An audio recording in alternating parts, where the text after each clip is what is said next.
तो दोस्तों this is Diksha this side and welcome to my channel learn and flourish.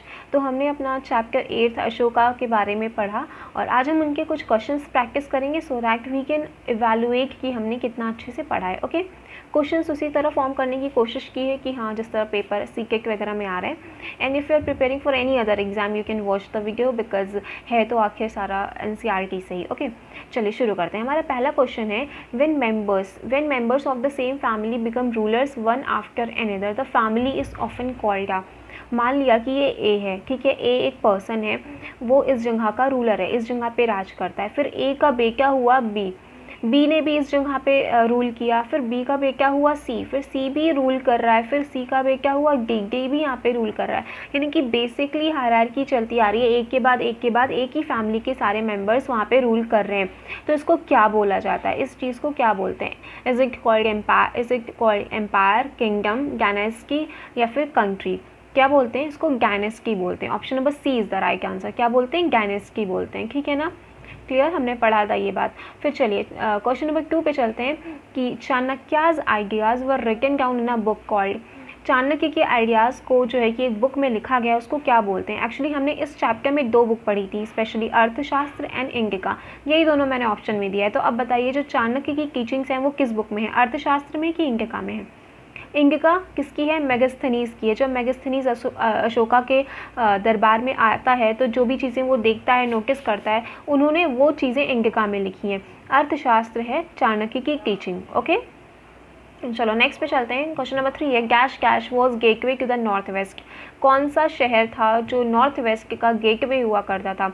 मतलब अगर जो है कि सब कॉन्टिनेंट के बाहर जाना होता था किधर, नॉर्थ वेस्ट की तरफ, तो हम कौन सी मेन इम्पॉर्टेंट सिटी होती थी, जगह होता था जो मेन इम्पॉर्टेंट वही एरिया होता था आने जाने का? उज्जैन, कलिंग, पाटलिपुत्र या तक्षशिला?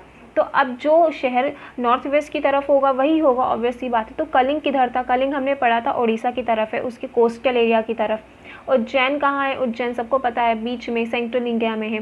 पाटलिपुत्र किधर? उधर पाटलिपुत्र इधर पड़ जाता है थोड़ा क्या बोलते हैं, ईस्ट के थोड़ा सा इधर पड़ जाता है, ठीक है।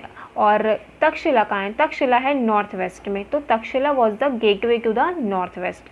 ठीक है, आपको अगर ऐसे नहीं समझ में आ रहा है तो भी आप जगह से आप पहचान सकते हैं कि भाई ये जगह कहाँ पर है, ये जगह कहाँ पर है, तो उस हिसाब से आप जान सकते हैं। Just a minute. चलिए क्वेश्चन नंबर 4 देखते हैं। The area around cash was under direct control of the emperor. मतलब कि तक्षशिला, कलिंग, पाटलिपुत्र, उज्जैन, इनमें से कौन सा ऐसा शहर था जो कि एम्परर के डायरेक्टली कंट्रोल में था? तो वो था Pataliputra. Option number B is the right answer. जो पाटलिपुत्र था उसमें एम्परर का डायरेक्ट कंट्रोल होता था, क्योंकि ये क्या होती थी, कैपिटल हुआ करती थी उस समय। ठीक है, चलो क्वेश्चन नंबर 5 देखते हैं। Cash was important for blankets. कौन सा एरिया था जहाँ से ब्लैंकेट्स आती थी? North east, north west, south India, south east? जल्दी से बताइए। ठीक है, ब्लैंकेट्स अगर जनरली अभी देखें तो ब्लैंकेट्स कहाँ अच्छी बनती हैं, या फिर शॉल वगैरह कहाँ की ज़्यादा अच्छी होती है? आपने पाशमीना शॉल के बारे में सुना होगा जो कि कश्मीर से आती है। तो वहाँ से क्यों आती है? देखिए वहाँ पे बहुत ठंड पड़ती है, कश्मीर में बहुत ठंड पड़ती है। जैसे जैसे हाई एल्टीट्यूड्स पे हम जाते हैं तो वहाँ पे ठंड ज़्यादा पड़ती है, टेम्परेचर कम रहता है। और वहाँ की जो भेड़ें होती हैं, हाई एल्टीट्यूड्स वाली जो भेड़ होती हैं, उनके जो बाल होते हैं ना वो बहुत ही सॉफ्ट होते हैं और उनके बालों से बनाई जाती है पाशमीना शॉल। उसको हाथ से बनाया जाता है, उसमें बहुत मेहनत लगती है, इसीलिए वो बहुत महंगी होती है, बहुत ही पतली होती है और उतनी ही ज़्यादा गर्म होती है।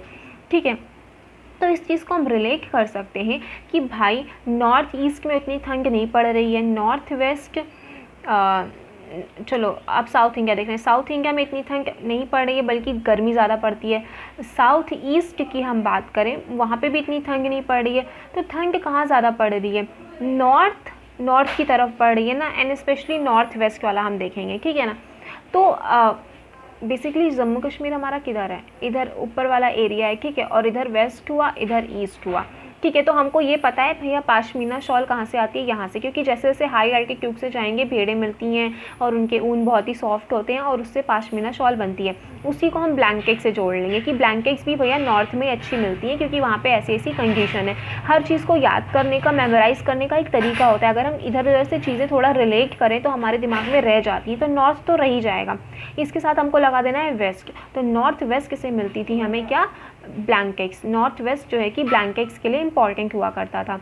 और ये ब्लैंकेट्स किसके लिए आती थी, जैसे कि राजा के लिए आती थी, ठीक है ना। चलो, ऐसा नहीं है कि सिर्फ राजा ही यूज़ करता था, एज ए ट्रिब्यूट राजा के लिए आया करती थी। क्वेश्चन नंबर 6 देखेंगे हम, just a minute। Question number 6 है हमारा, was collected as cash was collected as and when it was possible for, देखो मैं ये पेन वाला हटा रही हूँ बिकॉज दिखाई नहीं पड़ेगा, from people who gave a variety of things more और लेस विलिंगली। मतलब जैसे कि कैक्स होता था, कैक्स हम परमानेंट दे रहे हैं और कैक्स आपको देना ही देना है, दैट वाज मतलब कंपल्सरी होता था। लेकिन अब यहाँ पे ये पूछा है ऐसी कौन सी चीज़ थी जो कि मतलब कि कभी कभी कलेक्ट की जाती थी जब लोग देने में सक्षम हो, तब अपनी मर्जी से दे सकें। तो क्या होता था, वो कैक्स होता था कि ट्रिब्यूट होता था, उसको क्या बोलते थे, ट्रिब्यूट बोलते थे। Option number B is the right answer, क्योंकि कैक्स तो कंपलसरी होता था, उसको तो हमें देना ही देना है, ठीक है। लेकिन ट्रिब्यूट होता था कि हम जो है कि जब भी पॉसिबल है लोगों को दे सकते हैं तो तभी देते थे। और यही जैसे शॉल बताया, ब्लैंकेट्स आई नॉर्थ वेस्ट से, तो एज अ ट्रिब्यूट राजा के लिए आती थी, ठीक है ना। क्लियर हो गया। चलो क्वेश्चन नंबर 7 देखते हैं। अब देखिए, अब यहाँ से एकदम भयंकर वाले क्वेश्चन मैंने तैयार किए हैं। Read the sentences regarding what Megasthenes wrote on account what he saw about the emperor। मतलब कुछ सेंटेंसेस दिए गए हैं। सेंटेंसेस किससे रिलेटेड हैं कि जो मेगास्थनीज ने जो भी देखा था एम्पायर में क्या हो रहा है, उसके बारे में जो भी मेगास्थनीज ने अपनी किताब इंडिका में लिखा, उससे रिलेटेड 4 सेंटेंस दिए हैं। अब उनको पढ़ना है हमें। क्या है पहला, एम्परर इज कैरीड, जो एम्परर होता था, is carried in a golden palanquin, सोने की पालकी में ले जाया जाता था एम्परर को। फिर बी देखिए, his guards ride elephants decorated with gold and silver, उसके गार्ड उनके जो एलिफेंट्स होते थे वो सोने चांदी से डेकोरेटेड होते थे। फिर सी कह रहा है the king is normally surrounded by armed man, जो किंग होता था सुरक्षा की वजह से उसके चारों तरफ सशस्त्र पुरुष होते थे, मतलब तलवार वगैरह लिए हुए पुरुष उसकी सेफ्टी के लिए उसके चारों तरफ होते थे। डी कह रहा है ही never sleeps in the same bedroom for 4 nights, again सुरक्षा की दृष्टि की वजह से वो जो है कि एक ही बेडरूम में 4 दिन से ज़्यादा नहीं सोता था। ये चारों सेंटेंस कह रहे हैं। अब क्या करना है, select the wrong options, select the wrong option या ऑप्शंस। अब इसमें से हमें रॉन्ग ऑप्शन बताना है कि इन चारों सेंटेंस में से कौन सा गलत है। तो पहला वाला जो है कि emperor is carried in a golden palanquin, ये तो हमने पढ़ा है कि एम्परर को गोल्डन पैलेंक्विल में ले जाते थे जब भी वो पब्लिकली दिखाई पड़ता था, पब्लिक में जो है कि जाता था लोगों के बीच में। इसके बाद तो पहला हमारा सही हो गया। फिर बी कह रहा है उसके जो एलिफेंट्स होते थे, जो गार्ड के, वो सोने चांदी से लदे होते थे, डेकोरेटेड होते थे, ये भी सही हमने पढ़ा है। फिर king is normally surrounded by armed man, इस बात पे मैंने फोकस करा था, स्टार करा था कि भाई ये ढंग से देखना कि जो किंग होता था वो सुरक्षा की दृष्टि से आर्म्ड पर्सन से जो है कि सराउंडेड तो होता था, लेकिन वो आर्म्ड पर्सन वो मेन नहीं होते थे, वो विमेन होती थी। याद आया कुछ? तो ये ऑप्शन हमारा गलत हो जाएगा। देखो इतनी महीन सी गलती होगी और आप उसको पकड़ नहीं पाएंगे अगर आप अच्छे से गो थ्रू नहीं करते हैं एनसीईआरटी कि आपने नहीं पढ़ी होगी। तो आप तो कहेंगे ऑब्वियसली आज के समय में तो कम से कम विमेन जाती हैं आर्मीज़ में, तब कहाँ जाती होंगी, तब कहाँ वो आर्म्ड वुमेन होंगी अशोका के चारों तरफ। लेकिन नहीं, जिसने एनसीईआरटी पढ़ी है उसको पता है कि king is normally surrounded by armed women, not armed man. Okay, तो ये ऑप्शन गलत। फिर हमारा लास्ट ऑप्शन देखते हैं कि वो एक ही बेडरूम में 4 रात से ज़्यादा नहीं सोता था कि मतलब कि कोई उस पर अटैक वगैरह ना कर दे, तो ये भी गलत है क्योंकि 2 नाइट से ज़्यादा ही नहीं सोता था, 2 रात सो लिया बस, अब वो बेडरूम चेंज हो जाएगा उसका। तो हमारा सी और डी ऑप्शन गलत है। तो हमें रॉन्ग ऑप्शन पूछा है तो ऑप्शन नंबर 3 सही हो जाएगा, सी एंड डी। समझ आई? चलो आगे बढ़े। क्वेश्चन नंबर 1 है हमारा, read the sentences regarding Ashoka's धम्मा। अशोका के धम्म के बारे में कुछ सेंटेंसेस दिए गए हैं जो हमें पढ़ना है। अशोका का धम्म क्या था? धम्म मीन्स क्या होता है? धर्म। धम्म मीन्स क्या होता है? धर्म। धर्म एक संस्कृत वर्ड है और उसको प्राकृत लैंग्वेज में हम धम्म बोलते हैं। समझ आई? अशोका ने क्या कहा था कि हमें लोगों को जीतना है, लेकिन हमें युद्ध से नहीं जीतना है, हमें धम्म से जीतना है। ठीक है ना? चलो सेंटेंसेस पढ़ते हैं। पहला सेंटेंस है Ashoka's dhamma did not involve worship of God और परफॉर्मेंस ऑफ अ सेक्रीफाइस। मतलब अशोका का जो धम्म था वो मतलब कि किसी स्पेसिफिक गॉड की, भगवान की पूजा और कोई सेक्रीफाइस वगैरह को जो है कि इन्वॉल्व नहीं करता था। मतलब उसमें कुछ ऐसा नहीं था कि आप स्पेसिफिक इस भगवान की पूजा करेंगे, आप इस तरह के सेक्रीफाइसेस परफॉर्म करेंगे, ऐसा कुछ नहीं था। चलो ऑप्शन नंबर सेंटेंस बी देखते हैं। He was inspired by the teachings of the Buddha. वो टीचिंग्स बुद्धा की टीचिंग से इंस्पायर हुआ था। उसके बाद सी है कि ही अपॉइंटेड ऑफिशियल्स। उसने ऑफिशियल्स अपॉइंट किए थे जिनको कि धम्म महामता बोलते थे। ऑप्शन नंबर डी है Ashoka got his messages inscribed on rocks and pillars. मतलब अशोका ने जो अपने मैसेजेस थे, अपने जो संदेश थे, वो जो है कि रॉक्स और पिलर्स पे इंस्क्राइब कराए थे। अब हमें करना क्या है, सेलेक्ट द करेक्ट आंसर। इसमें से हमें करेक्ट आंसर सेलेक्ट करना है। चलो तो जो पहला है कि अशोका के धम्म में कोई स्पेसिफिक ईश्वर की आराधना और कोई स्पेसिफिक सेक्रीफाइस परफॉर्म करने की बात नहीं कही गई थी, तो ये एकदम सही है। अशोका का धर्म एकदम, अशोका ने जो धम्म बताया वो एकदम जो ट्रेडिशनल चले आ रहे धर्म थे उनसे एकदम अलग था। ठीक है ना। ऑप्शन नंबर बी कह रहा है कि वो टीचिंग्स, बुद्धा की टीचिंग से इंस्पायर हुआ, ये भी एकदम सही है। फिर सी कह रहा है कि वो अपने ऑफिशियल्स अपॉइंट करता था जिनको धम्म महामता कहते थे, और ये ऑफिशियल्स क्या करते थे, दूर दूर तक जाते थे, लोगों को उनकी धम्म के बारे में बताते थे और जो है कि मतलब बेसिकली उनके धम्म का प्रचार प्रसार करते थे। ऑप्शन नंबर डी कह रहा है अशोका ने अपने जो मैसेजेस हैं वो पिलर्स और रॉक्स पे इंस्क्राइब कराएं। तो भैया ये तो पहला राजा था जिसने अपनी बातें लोगों तक पहुंचाने के लिए इस तरह की चीज़ों का यूज़ किया, इस तरह के इंस्क्रिप्शंस वगैरह का यूज़ किया। ओके, तो ऑप्शन नंबर डी भी हमारा सही है। तो हमारा कौन सा करेक्ट आंसर होगा, all of the above. Option number fourth is the right answer, all of the above. Clear. चलो अब देखते हैं हमारा क्वेश्चन नंबर 9। क्वेश्चन नंबर 9 है read the sentences regarding China wall and select the wrong option. अब China wall के बारे में कुछ सेंटेंसेस दिए गए हैं जिनको हमें पढ़ना है और हमें इसमें से रॉन्ग ऑप्शन सेलेक्ट करना है। चलो कर लेते हैं। पहला है about 2400 years ago emperors in China began building the great wall. मतलब 2400 साल पहले वहाँ के एम्परर ने चाइना वॉल का बनवाना शुरू किया था।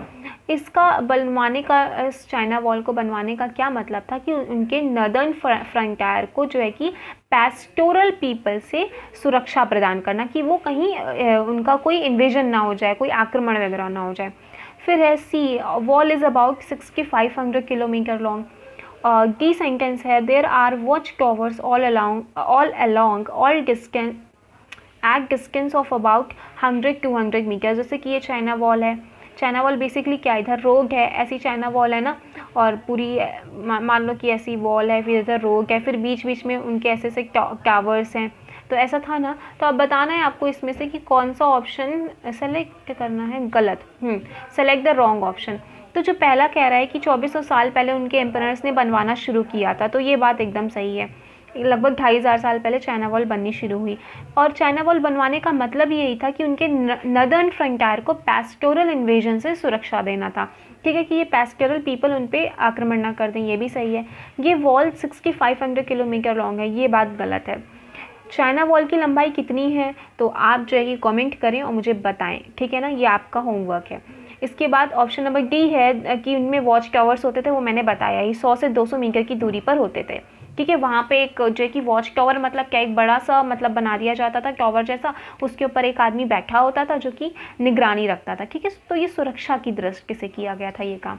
फाइन, चलो हम अपना लास्ट क्वेश्चन देखते हैं। Read the sentences regarding Ashoka's messages and select the wrong answer. मतलब अशोका के जो मैसेज थे उनसे रिगार्डिंग कुछ सेंटेंस दिए गए हैं, अब आपको उनको पढ़ना है और हमको बताना है कि रॉन्ग आंसर कौन सा है। अगेन तो इस वर्ड पे ज़रूर ध्यान दें कि हमको करेक्ट बताना है कि रॉन्ग बताना है। ठीक है, तो अगर हमने नहीं पढ़ा तो फिर तो हम सब गड़बड़ी कर देंगे। चलो, जैसे कि एक वर्ड होता है नॉट, इस वर्ड नॉट पे बहुत ध्यान देना है। जो हम नॉट अक्सर जल्दी जल्दी पढ़ने में इस वर्ड को जो है कि इग्नोर कर देते हैं। चलो ठीक है। पहला है हमारा रिचुअल्स आरंक यूज़फुल, मतलब अशोका ने कहा कि जो रिचुअल्स परफॉर्म होते हैं वो यूज़फुल नहीं है भाई। जो भी तुम किसी सेरेमनी पे कर रहे हो, बच्चे का जन्म हो रहा है, शादी हो रही है, जब भी तुम ये सारे रिचुअल्स जो भी परफॉर्म करते हो, दे आरंट यूज़फुल, बिल्कुल कोई मतलब नहीं है इनका। फिर बी कहा कि being gentle with slaves and servants, मतलब कि आप अपने स्लेव्स, जो भी आपके दास हैं, जो भी आपके नौकर हैं, उनके साथ जेंटल रहो, मतलब अच्छा सा अच्छे बिहेव करो, उदार बनो। तो ये वाला हो गया। फिर सी कह रहा है treating all creatures with compassion, जितने भी क्रीचर्स हैं उन पे दया भाव करो, सभी जीवों पर दया करो। डी कह रहा है giving gifts to women and kings, मतलब अशोका का ये मैसेज था कि विमेन और किंग्स को गिफ्ट दो। तो हमें इसमें से बताना है रॉन्ग आंसर कौन सा है, तो चलो देखते हैं। तो पहला है रिचुअल्स आर एंड यूजफुल, तो एग्जैक्टली अशोका ने यही कहा कि जो भी तुम ये रिचुअल्स परफॉर्म कर रहे हो ना, ये सारे कोई मतलब नहीं है, इन रिचुअल्स को मत परफॉर्म करो, ठीक है ना। इसके बजाय उन्होंने क्या बताया, उसके बजाय यही बताया कि being gentle with slaves and servants, अपने स्लेव्स और सर्वेंट्स के साथ जेंटल रहो, उदार रहो। Treating all creature with compassion, सभी जीवों पर दया करो। तो ये टीचिंग्स थी अशोका की। फिर जो लास्ट है giving gifts to women and king, गलत, ये गलत है। उन्होंने कहा गिविंग गिफ्ट्स के बारे में उन्होंने कहा, लेकिन किसको बोला, उन्होंने बोला कि आप ब्राह्मण्स को गिफ्ट दो, ब्राह्मण्स को गिफ्ट दो, और किसको गिफ्ट दो, मंक्स को गिफ्ट दो, ठीक है। विमेन और किंग्स को गिफ्ट देने की बात नहीं कही है, मंक्स एंड ब्राह्मण्स को गिफ्ट देने की बात कही गई है। क्यों कही गई है, बिकॉज ब्राह्मण्स एंड मंक्स जो है वो कुछ इकोनॉमिकली एक्टिविटी में पार्टिसिपेट नहीं करते हैं, वो अपने जो है कि क्या करते हैं, ध्यान वगैरह, मेडिटेशन वगैरह करते हैं। तो उनके पास जो है कि उनकी आवश्यकताएं कैसे पूरी होंगी, जब जो कॉमन पीपल हैं उनको भोजन देंगे, उनको मेडिसिन एंड क्लॉथ्स वगैरह प्रोवाइड करेंगे, तभी तो वो उनको इन सब चीज़ों की टेंशन नहीं रहेगी और वो आराम से अपना मेडिटेशन एंड ईश्वर में ध्यान कर सकेंगे। तो इसीलिए उनको मंक्स एंड ब्राह्मण्स को गिफ्ट देने की बात हुई है। ये गिफ्ट कोई हीरे चांदी जवाहरात की बात नहीं है, ये गिफ्ट वही है कि आप उनको भोजन दे दो, उनको मेडिसिन दे दो जब भी उनको ज़रूरत हो, और उनको कपड़े वगैरह दे दो, ठीक है। तो दीज वर 10 क्वेश्चंस जो कि मैंने फॉर्म किए थे, और होपफुली आपको ये क्वेश्चंस पसंद आए होंगे, इंटरेस्टिंग क्वेश्चंस थे। और जो बुक में क्वेश्चन है, बुक में जो क्वेश्चंस थे वो मैंने बाद में, ये क्वेश्चन फॉर्म करने के बाद मैंने बुक की जो है कि क्वेश्चन देखे, तो उसमें से बहुत सारी चीज़ मैंने इसी में मेंशन कर ली है। दिस इज़ वाई मैं उन क्वेश्चंस को नहीं मैंने यहाँ पे कराया, ठीक है। तो दीज आर मोर इनफ कि हाँ आप इनको प्रैक्टिस कर लेते हो। सो फ्रेंड्स अगेन सबसे लास्ट में ही बोलते हैं, भूल जाते हैं बोलना कि हाँ, if you like the video then please hit the like button, do subscribe to my channel and please share the video because sharing is caring. And class 6 के बच्चों के साथ शेयर करें, जिसके साथ भी आपको शेयर करना है, जिसको भी पढ़ना है शेयर करें, ओके। जय हिंद। एंड प्लीज़ कमेंट ज़रूर करें कि ये वीडियो कैसी लगी, और जो मैंने पूछा था चाइना वॉल की लेंथ कितनी है, ये भी आपको मुझे बताना है, ओके। जय हिंद।